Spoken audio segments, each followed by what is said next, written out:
আজকে আমি আপনাদের মাঝে বাস্তব কিছু ভৌতিক ঘটনা নিয়ে হাজির হয়েছি। ঘটনাটি প্রথম থেকে শুনলে সম্পূর্ণ বুঝতে পারবেন। ঘটনাটি ছোট হলেও অনেক ভয়ানক ঘটনা এবং একদম সত্য ঘটনা।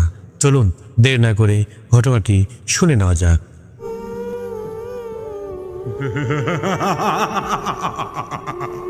এই ঘটনাটির সঙ্গে আমি প্রত্যক্ষভাবে জড়িত। আমাদের বাড়ির ঠিক উল্টো দিকে পিউদির ফ্ল্যাট। পিউদি আমার দিদি, বন্ধু সব। আমরা একে অপরের কাছে নিজেদের সমস্ত সুখ দুঃখের কথা শেয়ার করি। সেদিন বিকালে হঠাৎ ফোন পিউদির। রিসিভ করতেই ওপাশ থেকে বলে উঠল, এক্ষুনি তৈরি হয়ে নে, এক জায়গায় যেতে হবে। আমি এপাশ থেকে কি, কেন, কোথায় কিছু জিজ্ঞেস করবার আগেই বলল, রাস্তায় যেতে যেতে সব ঘটনা খুলে বলবো, এখন সময় নেই হাতে। অতঃপর আমিও তড়িঘড়ি তৈরি হয়ে বেরিয়ে পড়লাম। পিউদি রাস্তায় অপেক্ষা করছিল। হাত ধরে টানতে টানতে গাড়িতে বসালো। গাড়িতে বসে জিজ্ঞেস করলাম, কি হয়েছে, ঘটনাটা একটু বলবে? কিছুই তো বুঝতে পারছি না, কোথায় নিয়ে যাচ্ছ, কেন নিয়ে যাচ্ছ? দেখলাম মুখ চোখ থমথমে পিউদির। বলল, ব্যাপারটা আমিও ঠিক জানি না রে, তবে সাধারণ ব্যাপার না এটা। কিছু তো একটা অলৌকিক ক্রিয়াকলাপ আছে, আর সেজন্যই তো তোকে নিয়ে যাচ্ছি। তুই সঙ্গে থাকলে আমিও একটু সাহস পাই মনে। আর কিছু জিজ্ঞেস করলাম না। আমাদের গাড়ি এসে দাঁড়ালো শহরের কোলাহল থেকে বেশ দূরে একটা ফ্ল্যাটের সামনে। বেশ নির্জন, শান্তিপূর্ণ জায়গা। চারিদিকে বড় বড় কিছু গাছও আছে। নির্জন, শান্তিপূর্ণ জায়গার প্রতি আমার শুরু থেকেই দুর্বলতা। প্রিয়দিকে বললাম, এ তো আমার জন্য আদর্শ জায়গা গো, দারুণ গল্প লিখতে পারবো এরকম পরিবেশে থাকলে। প্রিয়দি নির্বিকার। অন্য সময় হলে কত কি বলতো, শুধু বলল, উপরে চল, তারপর বুঝবি কতটা শান্তির জায়গা, যেখানে এমনি গল্প না লিখতে পারলেও ভুতুড়ে গল্প নিশ্চয়ই লিখতে পারবি। পিউদির কথা বলার ভঙ্গিতে এমন কিছু ছিল যে আর কথা না বাড়িয়ে পিউদির সঙ্গে লিফটের দিকে এগিয়ে গেলাম। 4 তলার একটি ফ্ল্যাটের কলিং বেল বাজাতেই এক ভদ্রমহিলা দরজা খুলে দিলেন। পিউদিকে দেখেই বললেন, কি অবস্থা হয়েছে দেখ তোর বোনের, এইভাবে আর কতদিন চলবে? আমি তো বিন্দু বিসর্গও বুঝতে পারছি না ওদের কথা। অতপর পিউদি পরিচয় করিয়ে দিল, এই ভদ্রমহিলা আসলে পিউদির মাসি। এই মাস 6 হলো ওনারা এই ফ্ল্যাটটা নিয়েছেন, শহরের কোলাহল থেকে দূরে থাকতে। কিন্তু কে জানতো এই জিনিস অপেক্ষা করেছিল ওনাদের জন্য। পিউদির মেসোমশাই খুবই নিরীহ স্বভাবের মানুষ। ভেবেছিলেন রিটায়ার্ড লাইফে একটু শান্ত পরিবেশে থাকবেন, কিন্তু এই শান্ত পরিবেশ যে ওনাদের জন্য এত অশান্তির কারণ হয়ে উঠবে তা ওনারা বুঝতে পারেননি। এবার শুরু থেকে ঘটনাটি বলল পিউদির মাসি। এই ফ্ল্যাটে যখন ওনারা এসেছিলেন তখন সবকিছুই খুব স্বাভাবিক ছিল, কোনো রকম অস্বাভাবিক ব্যাপার ছিল না। যত ভীতিজনক ঘটনার সূত্রপাত হয়েছে ওনাদের একমাত্র মেয়ে রিমিতার এই ঘরে আসার পর। আসলে রিমিতা পড়াশোনা করে ব্যাঙ্গালোরে। ছুটিতে মা বাবার সঙ্গে সময় কাটাতে এসেছে। ছুটি শেষ হলে আবার ফিরে যাবে নিজের হস্টেলে, সেরকমই কথা ছিল। কিন্তু এখানে আসার পর থেকে ওর সঙ্গে যা যা হয়েছে তা বিশ্বাস করতে ওরও একটু অসুবিধা হচ্ছিল। আর সব থেকে আশ্চর্যের ব্যাপারটা হলো, রিমিতা নাকি যতবারই ব্যাঙ্গালোরে ফিরে যাবে বলে ঠিক করে ততবারই কোনো না কোনোভাবে ওর যাওয়াটাই বন্ধ হয়ে যায়। আমি আর পিউদি নিষ্পলক চোখে মাসির দিকে তাকিয়ে আছে আর শুনছি। এই ঘটনার প্রথম সূত্রপাত রিমিতার আসবার পরের দিন থেকেই। রাত্রিবেলা রিমিতা নিজের ঘরে শুয়ে ল্যাপটপে কাজ করছিল। হঠাৎই ও নিজের পায়ে কারুর হাতের স্পর্শ অনুভব করে। রিমিতা মনে করে ওর মা এসেছে হয়তো, কিন্তু ওর এই ভুল তক্ষুনি ভেঙে গেল যখন ও অনুভব করল ওই হাতের স্পর্শ ওর সারা শরীরে ঘুরে বেড়াচ্ছে। প্রচণ্ড ভয় পেয়েও চিৎকার করে ওঠে। ওর চিৎকারে পাশের ঘর থেকে ওর বাবা মাও দৌড়ে আসে। এসে দেখে রিমিতা ভয়ে ঠকঠক করে কাঁপছে, কোনো কথাই বলতে পারছে না। পরের দিন আবার রাত্রিতে রিমিতা অনুভব করে ওকে কেউ বিছানায় চেপে রেখে দিয়েছে। ও কিছুতেই কোনো মুভমেন্ট করতে পারছে না। ভয়ে ওর গলা দিয়ে আওয়াজ বের হয় না। দরদর করে ঘামতে থাকে ও। একই রকম অদ্ভুত ঘটনা ঘটছে ওর সঙ্গে, ও নিজেও বুঝতে পারছে না। এরপরের ঘটনা আরও সাংঘাতিক। ভয়ে রিমিতা সেদিন রাতে ওর মাকে ওর সঙ্গে নিয়ে শুয়েছিল। সব ঠিকঠাক ছিল। রিমিতাও ভাবল নতুন জায়গায় ওর মনের ভুল ছিল আগের 2 রাতের ঘটনা। মাকে জড়িয়ে ও তাই পরম নিশ্চিন্তে ঘুমিয়ে পড়েছিল। আগের 2 রাত ভালো করে ঘুমাতে পারেনি ভয়েতে। কিন্তু হঠাৎই রিমিতা অনুভব করে কেউ ওকে খাট থেকে নিচে ফেলে জোর করে ওর পুরো শরীর স্পর্শ করছে। রিমিতা তাকিয়ে দেখে খাটের ওপর ওর মা শুয়ে আছে আর ও নিচে, অথচ ও তো মায়ের সঙ্গেই শুয়েছিল একসাথে।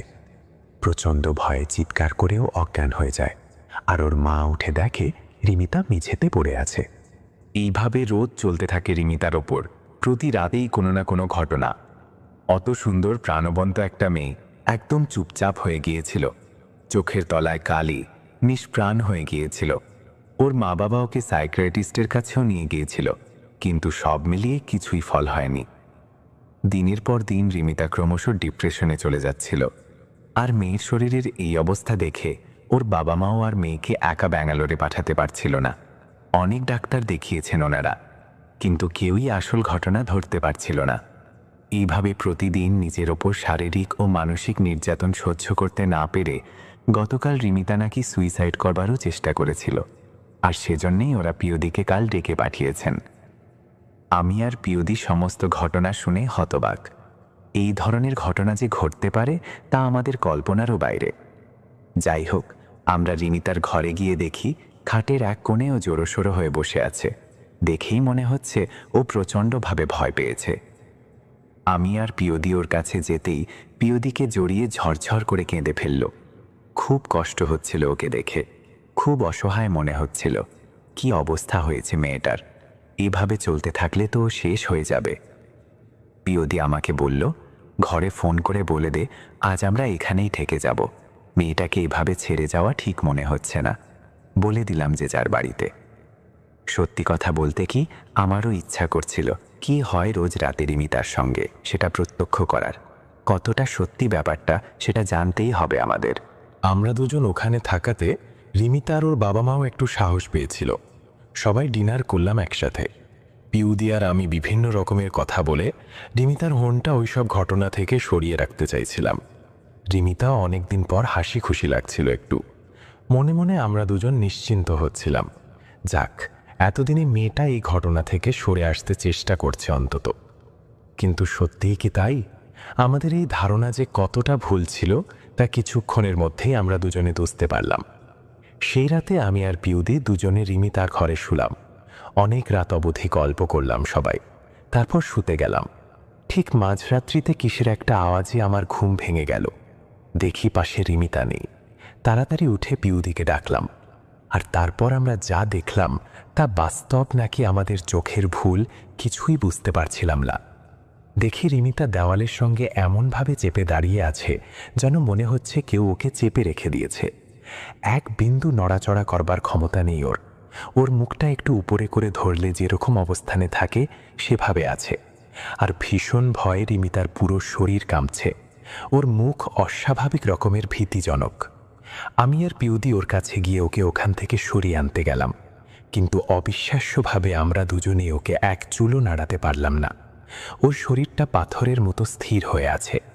এদিকে আমাদের চিৎকার চেঁচামেচিতে মাসি আর মেসোমশাইও এসে গেছেন। ওরাও রিমিতার এই অবস্থা দেখে ভয়ে স্থির হয়ে আছে। আমি আর পিউদি ক্রমাগত রিমিতাকে সরিয়ে আনার চেষ্টা করছি, কিন্তু কোনোভাবেই পারছিলাম না। ওই পরিস্থিতিতে ঠিক কী যে করা উচিত আমাদের বুঝতে পারছিলাম না কেউই। এবার আমি অনুভব করতে পারছিলাম যে এই পরিবার গত 6 মাস ধরে কি পরিস্থিতির মধ্যে দিয়ে যাচ্ছে। আমাদের চোখের সামনে রিমিতা এইভাবে ঘন্টা 2 থাকার পর অজ্ঞান হয়ে পড়ে গেল। তখন হালকা ভোরের আলো ফুটতে শুরু করেছে। কিংকর্তব্য বিমূঢ় আমরা 4 জন রিমিতাকে ধরে বিছানায় শুয়ে দিলাম। পরের দিন সকালে চা খেতে খেতে আমি আর পিউদি শুধু এটাই ভাবছিলাম কি করে রিমিতাকে তার এই অসহনীয় জীবন থেকে মুক্ত করে স্বাভাবিক জীবনে ফিরিয়ে আনব। মাসির বাড়ির কাজের মেয়েটি হঠাৎ আমাদের সামনে এসে দাঁড়ালো, যেন কিছু বলতে চাইছে। পিউদি আর আমি দুজনেই জিজ্ঞেস করলাম, কিছু বলবে? মেয়েটি ঘাড় নেড়ে হ্যাঁ বলল। বললাম, বলো কি বলবে? মেয়েটি বলল, এই বাড়িতে যা কিছু ঘটছে তা ও জানে। ভাবলাম জানতেই পারে, সারাদিন থাকে এত বড় ঘটনা না জানাটাই অস্বাভাবিক। মেয়েটি বলল, দিদি তোমরা আমার সঙ্গে চলো, তোমাদের এক জায়গায় নিয়ে যাব। তোমরা তোমাদের সব প্রশ্নের উত্তর সেখানে গেলে পেয়ে যাবে। আমি আর পিউদি একে অপরের মুখ চাওয়াচাওয়ি করছি। তারপর দুজনেই বললাম, চলো, কোথায় নিয়ে যাবে? আমরা যেতে রাজি আছি। আসলে রিমিতাকে এই কষ্ট থেকে যে কোনোভাবে আমরা বের করবই। কাজের মেয়েটি আমাদের হেঁটেই যেতে বলল ওর সঙ্গে। এমনিতেই নির্জন জায়গা, কোনো কোলাহল নেই, গাড়ির আওয়াজ নেই। আমরা 3 জন হাঁটতে শুরু করলাম। মাসির ফ্ল্যাট থেকে বেশ অনেকটা দূর জায়গাটা। দেখলাম একটা দরগার ভেতর ঢুকছেও। আমরাও ঢুকলাম দুজনে। ভেতরে ভীষণ শান্ত পরিবেশ। এই দরগা বা মাজার সম্পর্কে শুনেছিলাম আগে, কিন্তু কখনো যাওয়া হয়নি। এই প্রথম ঢুকলাম। ভেতরে সাদা কাপড় পরিহিত পীর সাহেব বসে আছেন। আমরা যেতেই ইশারায় বসতে বললেন। আমি আর পিউদি একপাশে বসলাম। জানতে চাইলেন কেন এসেছি। সুবিস্তরে সমস্ত ঘটনা জানালাম। দেখলাম আমাদের সব কথা শুনে রীতিমতো চিন্তিত উনি। বললেন, যত তাড়াতাড়ি পারিস তোর বোনকে নিয়ে চলে যা ওই বাড়ি ছেড়ে, না হলে খুব বিপদে পড়বি সবাই। উনি আরও বললেন, খুব সহজে তোরা যেতে পারবি না বোনকে নিয়ে, তাও চেষ্টা করে দেখ, যদি আল্লাহ চান তাহলে পেরেও যেতে পারিস। সত্যি বলতে কি এসব শুনে আমাদের গায়ে কাঁটা দিয়ে উঠেছিল। কিছু যে জিজ্ঞেস করব সেটাও পারছিলাম না ওনাকে দেখে। অসম্ভব ব্যক্তিত্ব ওনার, একটা এক্সট্রা কথাও জিজ্ঞেস করবার সাহস হচ্ছিল না আমাদের। আমরা দূর থেকে প্রণাম করে উঠতেই যাব, হঠাৎ আমাদের অবাক করে দিয়ে উনি গুরুগম্ভীর কণ্ঠে বললেন, জিনের ছায়া পড়েছে তোর বোনের ওপর, সহজে মুক্ত হতে পারবে না, এত সহজে ছাড়বে না তোর বোনকেও। ওই বাড়িতে জিন আছে, ওই খালি জায়গায় কবরস্থান ছিল আগে। বলছেন কি এই পীর সাহেব? আমি আর পিয়তি তখন ভয়ে ঠান্ডা হয়ে গেছি। জিন সম্পর্কে অনেক গল্প পড়েছি আগে, কিন্তু তাই বলে এই যুগে? এসব শোনার পর আমাদের আর চলে বাড়িতে আসবার ক্ষমতা ছিল না তখন। কোনো রকমে বাড়িতে পৌঁছেই মাসিকে বললাম আমরা দুজন, এখনই চলো এখান থেকে, যেভাবে আছো সেইভাবেই চলো। রিমিতাকে ওর ঘর থেকে এক প্রকার টানতে টানতে বের করে আনলাম। নিচে নেমে সবাই গাড়িতে বসলাম তাড়াতাড়ি। পিউদি গাড়িতে স্টার্ট দিতে যেন আমার ধরে প্লান এলো।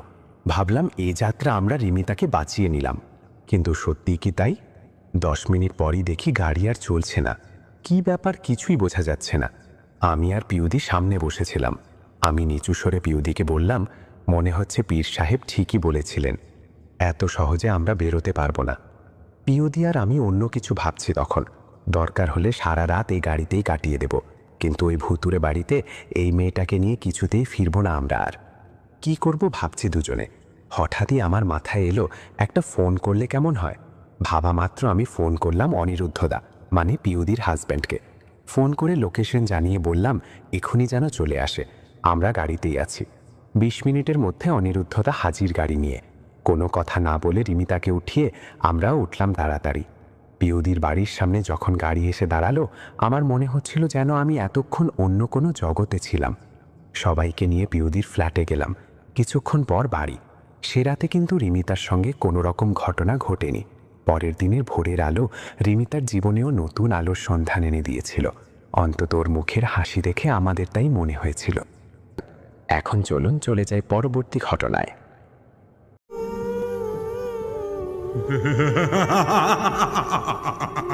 সৌদি আরবের একটি শহর থেকে একবার এক কালো জাদুকরের বাসায় রেইড দিল পুলিশ।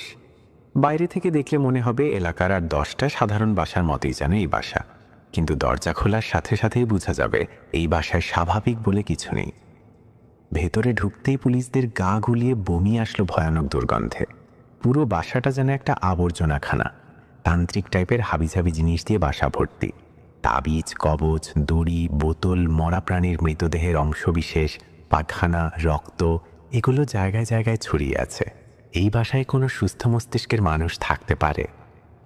পুলিশ সেই কালো জাদুকর মহিলাকে গ্রেফতার করলো এবং তার বাসা থেকে বাজেয়াপ্ত করা জিনিসগুলোর উপর ইনভেস্টিগেশন শুরু করলো। কালো জাদুর সাহায্যে এই মহিলা অনেক মানুষের ক্ষতি করেছে। প্রেগন্যান্সি নষ্ট করা, স্বামী স্ত্রীর বিচ্ছেদ থেকে শুরু করে কারো মৃত্যু, কোনো কিছুই বাদ নেই। ইনভেস্টিগেশন করার সময় পুলিশ অদ্ভুত একটা জিনিস আবিষ্কার করলো। একজন পার্থুলার মহিলার উপর অসংখ্যবার কালো জাদুর চেষ্টা করা হয়েছে। বিভিন্ন বোতলের ভেতর কাগজের উপর তার নাম লেখা, তার ছবির উপর বিভিন্ন রকমের আঁকাবুকি করা।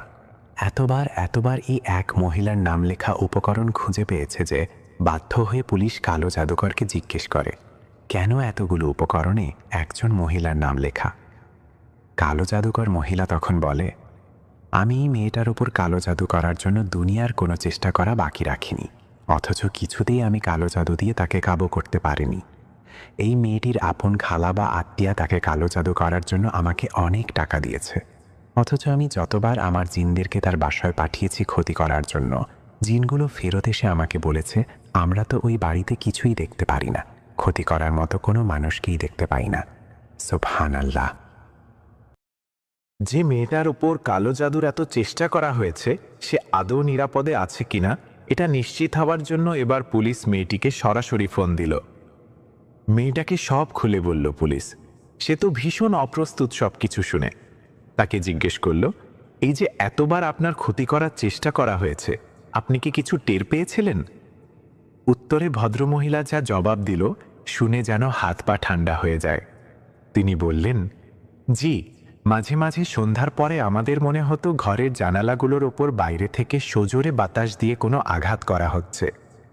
আমরা ভেবেছি হয়তো এটা কোনো ঝড়ের আলামত অথবা আবহাওয়ার সমস্যা, এবং মাঝে মাঝেই রাতে দেখতাম আমাদের ঘরের লাইটগুলো জ্বলছে এবং নিভছে, আবার নিজে নিজে ঠিক হয়ে যেত।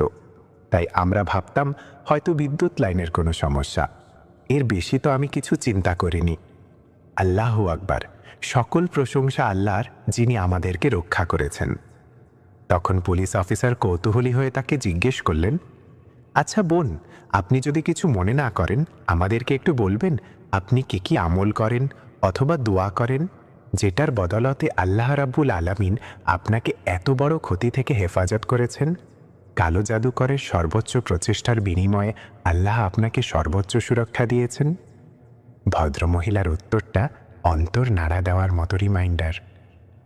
তিনি তখন শেয়ার করলেন যে সে কখনো সকাল এবং সন্ধ্যার জিকির আজকারগুলো বাদ দেন না, অর্থাৎ আয়াতুল কুরসি, সূরা ফালাক, নাস, ইখলাস থেকে শুরু করে মাসনুন দোয়ার আমলগুলো সকালে একবার এবং সন্ধ্যায় একবার, তার কখনো এটা মিস যায় না আলহামদুলিল্লাহ। সেই সাথে তিনি সূরা বাকারা পাঠ করেন, কুরআনের সাথে পর্যাপ্ত সময় কাটান এবং আরও কিছু বিশুদ্ধ সুন্নতি দোয়ার লিস্ট তিনি পুলিশ অফিসারকে দেন। ঘটনাটি কেমন লাগলো অবশ্যই জানাবেন। এখন চলুন চলে যাই পরবর্তী ঘটনায়।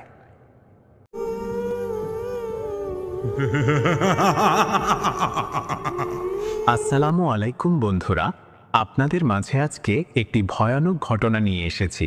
তো চলুন দেরি না করে ঘটনাটি শুনে আসি। একটি মেয়ে ও জিনের গল্প। হ্যালো সবাইকে, কেমন আছেন সবাই? আশা করি ভালো আছেন। আমিও ভালো আছি আল্লাহর রহমতে। আজকে আরও একটি নতুন পোস্ট নিয়ে আপনাদের সামনে হাজির হয়েছি। একটি মেয়ে ও জিনের গল্প আজকে আমি আপনাদের সাথে শেয়ার করব। আশা করি আপনাদের কাছে আমার এই পোস্টটি ভালো লাগবে। আজকে আমি আপনাদের সাথে অনেক আগের একটি গল্প শেয়ার করব। অনেক দিন আগে আমাদের পাশের গ্রামে একটি বাড়িতে একটি ঘটনা ঘটেছিল। এটি অনেক রহস্যজনক একটি ঘটনা, আজকে আপনাদের সবার মাঝে শেয়ার করতেছি। আমাদের পাশের গ্রামে একটি বাড়িতে একটি পরিবারের একটি মেয়েকে একবার অলৌকিকভাবে একটি জিন ধরেছিল। ওই মেয়েটি একদিন রাস্তা দিয়ে হাঁটার সময় হঠাৎ করে তার একটি জিন তাকে ধরল। তবে জিন ধরার পর মেয়েটিকে কোনো ধরনের ক্ষতি সেভাবে করেনি। মেয়েটির শরীর থেকে যখন জিন তাড়ানোর জন্য অনেক হুজুর ডেকেছিল, তখন নাকি জিন শরীর থেকে বেরিয়ে যাওয়ার সময় বলেছে মেয়েটিকে যখনই প্রয়োজন হবে তখন ডাক দিলেই নাকি জিন আসবে উপকার করার জন্য। পরবর্তীতে ওই মেয়েটি ওই বাড়িতে কারো কোনো সমস্যা হলে সেগুলোর জন্য মেডিসিনকে ডাকলে তখন জিন এসে গ্রামের মানুষদের সমস্যা সমাধান করে দিত। ওই যে মেয়েটিকে বলেছে মেয়েটির যখন কোনো প্রয়োজন হবে তখন ওই জিন ডাকার জন্য, ডাকলে সাথে সাথে চলে আসবে। মেয়েটি ছিল বিবাহিত, তার হাজব্যান্ড বাইরের দেশে থাকত, প্রবাসে। মেয়েটি পরবর্তীতে ওই গ্রামের কারো কোনো সমস্যা হলে অনেকেই সমাধানের জন্য আসত, যার কারণে বারবার মেয়েটির গায়ের মধ্যে জিন ভর করত। এ কারণে মেয়েটি অনেক বেশি অসুস্থ হয়ে পড়ছিল। এভাবে এই বিষয়গুলি গ্রামে ছড়িয়ে যাওয়ার পর অনেক আলোড়ন সৃষ্টি হয়েছে এবং অনেক মানুষ আসতো সমস্যার সমাধানের জন্য। জিন বর করার কারণে মেয়েটি যখন একটা পর্যায়ে অসুস্থ হয়ে গেল আর এই বিষয়গুলো তার হাজব্যান্ড জানতে পারল, তখনই তার হাজব্যান্ড নিষেধ করে দিয়েছিল এভাবে নিজের গায়ে জিন বর করে সবার সমস্যা সমাধান করতে। এরপর থেকে মেয়েটির গায়ে জিন বর করা বন্ধ। তার হাজব্যান্ড দেশে আসার পর বিষয়গুলি সব শুনলে এবং সব বিষয় সম্পর্কে অবগত হলো। পরবর্তীতে সে অনেক বড় একজন হুজুর নিয়ে আসলো জিন তাড়ানোর জন্য। পরবর্তীতে তিনি হুজুরের মাধ্যমে জিন ডাকলো এবং বলল যাতে আর কখনো এই মেয়েটার কাছে না আসে। ওই জিন মেয়েটিকে ছাড়তে চাইল না, কিন্তু ওই হুজুর অনেক কৌশলের মাধ্যমে ওই জিন ওই মেয়েটি থেকে তাড়িয়ে দিল। পরবর্তী থেকে আর গ্রামের মানুষ তার কাছে আসতো না সমস্যার সমাধানের জন্য এবং ওই মেয়েটি আস্তে আস্তে সুস্থ হয়ে গেল। আমার নাম ফারজানা আক্তার সোনিয়া। আমি বাংলাদেশি। আমি বর্তমানে লেখাপড়া করি। আমি একজন স্টুডেন্ট। আমি আর্ট করতে ভালোবাসি, আর যখনই সময় পাই তখনই আর্ট করি। আমি ফটোগ্রাফি করতে খুবই ভালোবাসি। যখনই কোথাও খুব সুন্দর কিছু আমার চোখে পড়ে আমি ফটোগ্রাফি করে ফেলি। এছাড়াও আমি ক্রাফট তৈরি করে থাকি, বিভিন্ন ধরনের রান্না করে থাকি। রান্না করতে অনেক পছন্দ করি। আমি আমার পরিবারের সবচেয়ে বড় মেয়ে। আমার ছোট ছোট 2টা ভাই আছে। আমার অনেক স্বপ্ন রয়েছে যেগুলো স্টিমিটে কাজ করে পূরণ করতে চাই। ঘটনাটি কেমন লাগলো অবশ্যই জানাবেন।